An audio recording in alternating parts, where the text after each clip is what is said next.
Okay, let's look at how to solve some linear equations. So we can see that we're going to look at solving these linear equations that have multiple steps, look at the procedures involved for solving these things as long as we're in one variable and one variable only, and then lastly talk about what it means to have a conditional equation, an identity, and a contradiction. So let's start with the basics and solve some simple linear equations.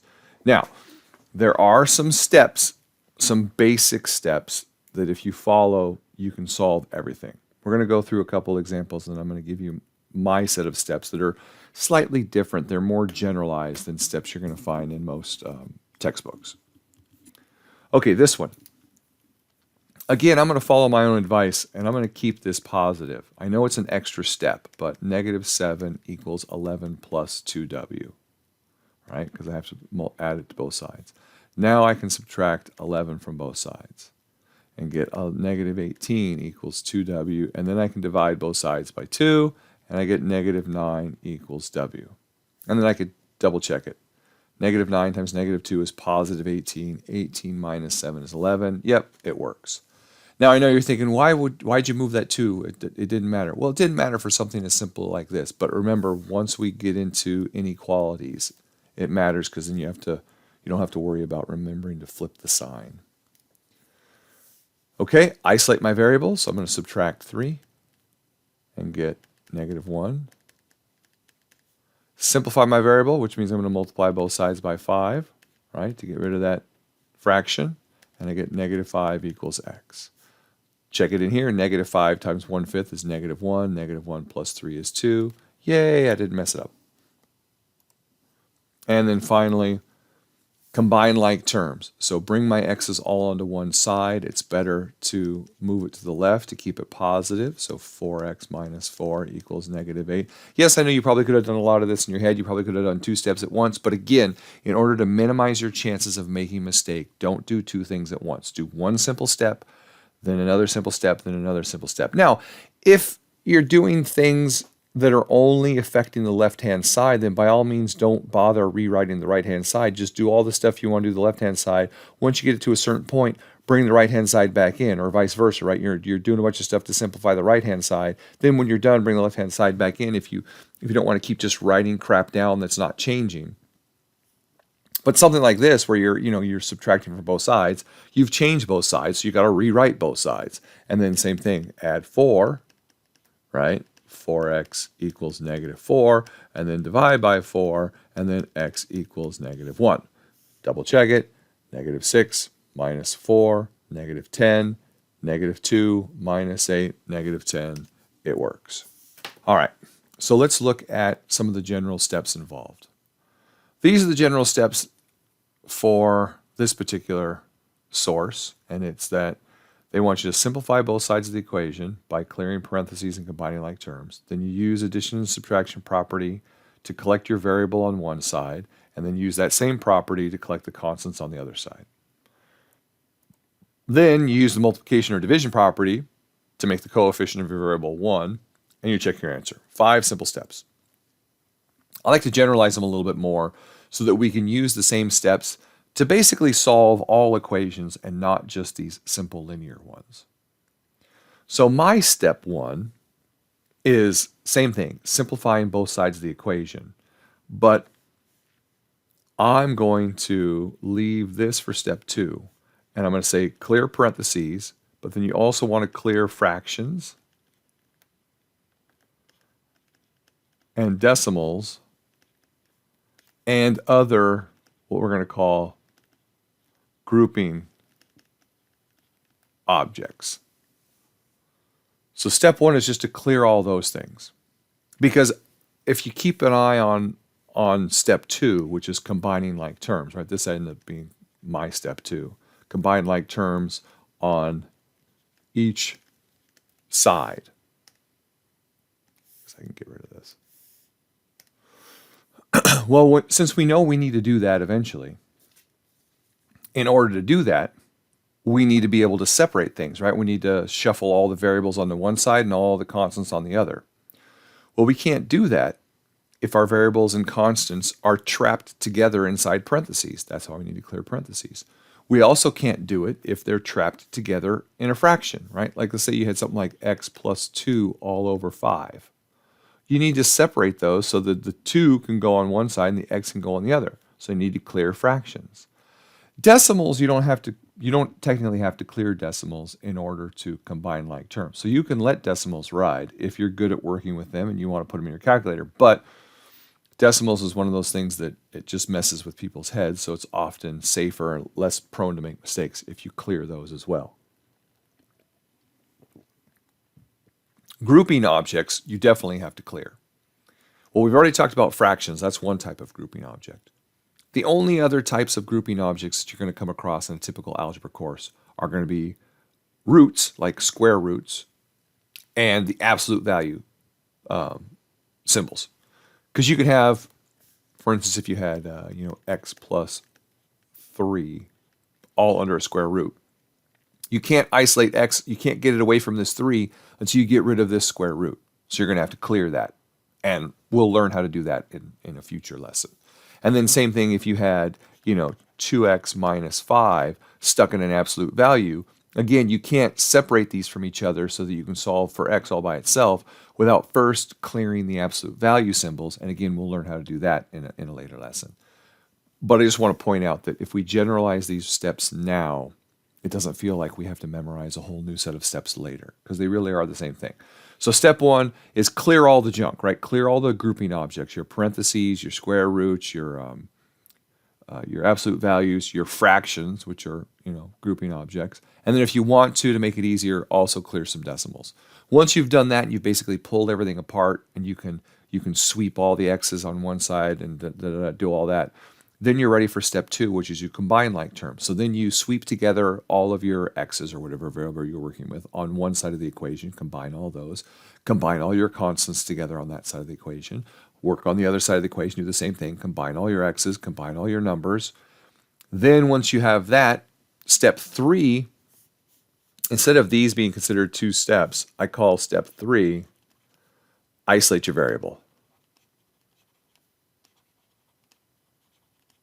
And that just means, you've got some x's on this side and and a constant, right? You've come down to, an ax plus c on this side, and over here you've got, bx plus d. You've got a different amount of x's maybe and a different constant. To isolate it, you just want to move all of your x's to this side and your constants to that side, or vice versa, right? Depending on what your variables a and b are, you move it so that your x always stays positive. And then you just do the opposite with the constants, right? So if you move a over to that side, then you want to move d over to that side, and so on and so forth. That's isolating your variable. And then the next step is what they have here, which I call simplifying your variable, which means you're just dividing out by the coefficient in front of your x. And then you should always check it. And that's it. Those are the simple steps. So let's look at how we do these in practice. We need to get rid of these grouping objects. We need to get rid of these parentheses. So we can go ahead and put this together because it's simple. And then to get rid of parentheses, you just distribute. So 2p minus 6. Now we combine like terms on each side, which we've already done with here. There's nothing to combine over here. So now we isolate our variable, which means we bring all of our variables to one side. Well, they're already only on one side, so all that's left is to isolate it by getting rid of the 6. So we have 16 equals 2p. Then we simplify it, which means divide by its coefficient, and 8 equals p. Another one, right? There's no like terms to combine. Well, first of all, there's no grouping objects. We don't have any parentheses to get rid of. We don't have any fractions to worry about. There's no like terms on each side to combine. So we're right to, I think it's step 3, isolating your variable, getting all your variables on one side.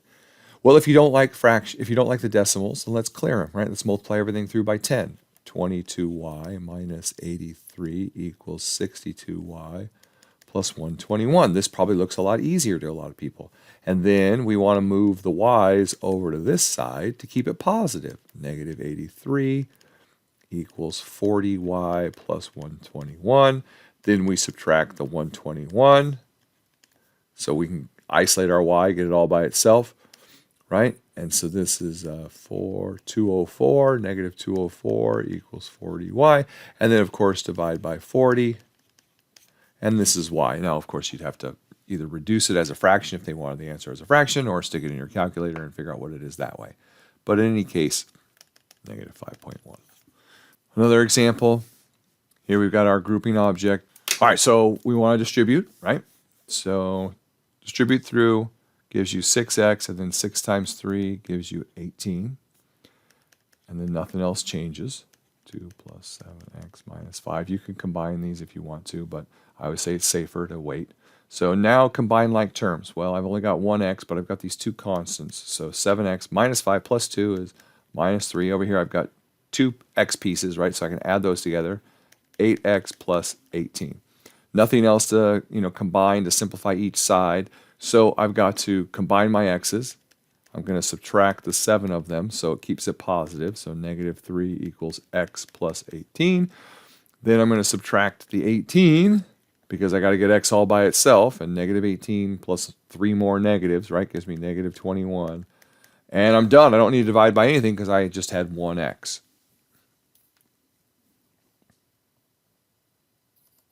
All right, next, our last example. We've got these stupid grouping objects, right? The problem with negatives in front of parentheses is you have to be very careful when you distribute the negative sign because each thing is getting multiplied by that negative. In this case, that negative 1. So it's 9 minus z, that's a minus z, and then minus a minus 3, so plus 3, plus 4z equals 4z, and then again, minus 5 times z is negative 5z, and then minus 5 times 2 is negative 10, and then the negative 6 is still there. Combine like terms. Well, I've got a negative z here and a 4z, so that's just 3z. I've got a 9 plus a 3, so that's plus 12. Over here I've got a 4z and a negative 5, so it's just negative 1 of them. And then negative 10, negative 6, negative 16. Now we combine, right? We isolate our variable, combine it all on one side, so we have to add z to both sides to keep it positive. 4z plus 12 equals negative 16. Subtract the 12 to bring it to the other side to get rid of it, so z is all by itself. 4z equals negative 28. And then finally divide by 4, right? Divide by that coefficient so we can simplify our variable and figure out what just one of them is, and that is negative 7. On to the last concept, which is this idea of other than regular solutions. What happens if we have conditional, identity, and contradictions? Well, a conditional equation is an equation that's true for more than one value, but not infinitely many. So if it has like 2 solutions, 3 solutions, 100 solutions, that kind of thing, some sort of interval of solutions, like it's true when x is between negative 2 and positive 3, those kinds of things. Those are conditional equations because there's conditions on when it's true and when it's false. Contradictions are things that have no solution. And then identities are equations that have infinitely many solutions. Basically, it's true for any value of x. And when I say x, just know that that means whatever the variable is. If the variable is p, then it's any value of p. If the variable is y, it's any value of y. It's just x is the most common one, so I'll keep calling it x. Let's look at some examples. Let's solve the first one. 4k minus 5. Well, we got to distribute. So 2 times 2 is 4k. 2 times negative 3 is negative 6 plus 1. 4k minus 5 equals 4k minus 5. Well, we bring the k's over to this side, so subtract 4 of them. You probably are already seeing what's going to happen. So I've got negative 5 equals negative 5. And then, of course, add 5 to both sides. To get them all on one side, you get 0 equals 0. Okay, what the hell's going on? 0 equals 0 means you have an identity. It means the stuff on the left-hand side was exactly the same as the stuff on the right-hand side. So therefore, you can't solve it. There's no difference between them, so you just end up getting 0 equals 0. Anytime you get 0 equals 0, or basically at any point in time, you got the left-hand side equals the right-hand side. For instance, 4k minus 5 equals 4k minus 5. You would know right there you have an identity.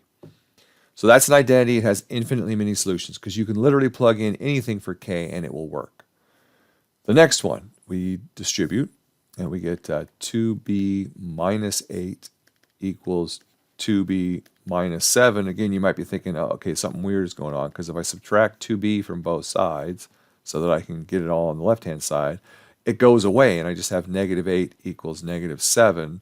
So, of course, if I try to add 7 to both sides to, isolate that, I get negative 1 equals 0, which is what's called a contradiction.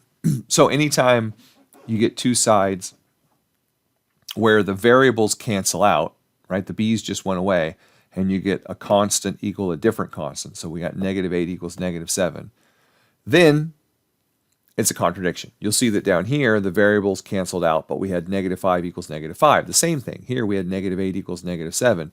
Different. When it's different, that's impossible. How the hell can negative 8 equal negative 7? It can't. It's a contradiction. So that's a contradiction.